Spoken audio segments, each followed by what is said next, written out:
کامیابی دی، اللہ نے اب رحم کر دیا۔ میں بہار کی عوام کا بھی شکر گزار ہوں کہ انہوں نے ایم پارٹی کے تمام کینڈیڈیٹس کو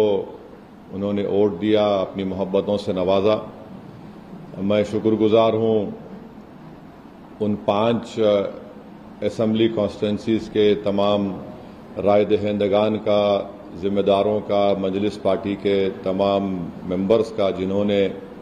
جناب اختر الایمان صاحب کو کامیاب کیا، امور سے ہمارے غلام سرور صاحب کو بیسی سے کامیاب کیا، سرور عالم کو کوچہ دامن سے کامیاب کیا، توصیف عالم کو بہادر گنج سے کامیاب کیا، اور مرشد عالم کو جوکی ہاٹ سے۔ اور میں ساتھ ہی ساتھ شکریہ ادا کرنا چاہوں گا ہمارے بہار ریاست کے صدر جناب اختر الایمان صاحب کا، آفتاب صاحب کا، عادل حسن صاحب کا، اور تمام وہاں کے مجلس کے ذمہ داروں کا، کہ ان کی بڑی محنت کوششیں رہیں کہ ہم اس 5 سیٹ پر کامیابی حاصل کر پائے، اور بہت سے مقامات پر ہم کو ایک بڑی تعداد میں ووٹ بھی ملے۔ میں شکریہ ادا کرنا چاہوں گا جناب امتیاز جلیل صاحب کا، مفتی اسماعیل قاسمی صاحب کا جو رکن اسمبلی مالیگاؤں ہیں، اور مہاراشٹرا سے جو تمام مجلس کے ذمہ دار آئے، دلی سے آئے، ان کا شکریہ ادا کرتا ہوں۔ حیدرآباد سے احمد برالا صاحب گئے اور وہ ذمہ دار تھے امور ودھان سبھا کے لیے، اور جناب ماجد حسین صاحب کا خاص طور سے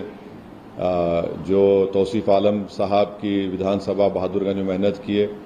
اور تمام مجلس کے اراکین بلدیہ کا جو بنگال سے بھی آئے، جھارکھنڈ سے بھی آئے۔ بہرحال ایک کلیکٹیو اجتماعی کوشش تھی، اور میں سیمانچل کی جنتا کا شکریہ ادا کروں گا، خاص طور سے انہوں نے مجلس اتحاد المسلمین کو اپنایا، اس کو اپنی آواز بنایا، اور ہم کو امید ہے کہ انشاءاللہ تعالی یہ جو فیصلہ آیا ہے، جہاں سے اب تک ہمارے 5 ممبرز رکن اسمبلی اور ایم ایل اے بنے، انشاءاللہ وہ سیمانچل کی انصاف کے لیے لڑائی لڑیں گے، وہاں پر ڈیولپمنٹ کا کام کروائیں گے۔ اور ساتھ ہی ساتھ میں جو نتیجہ بہار میں آیا ہے وہ ایک عوامی نتیجہ ہے، ہم اس کو قبول کرتے اور ہم مبارکباد دیتے ہیں، اور اپنی نیک تمناؤں کا اظہار کرتے ہیں موجودہ وزیر اعلیٰ جناب نتیش کمار صاحب کا۔ اور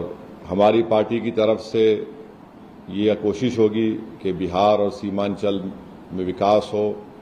سیمانچل میں بھی بہار آئے، سیمانچل میں بھی بچوں کی موت نہ ہو، سیمانچل کی مہیلاؤں کے لیے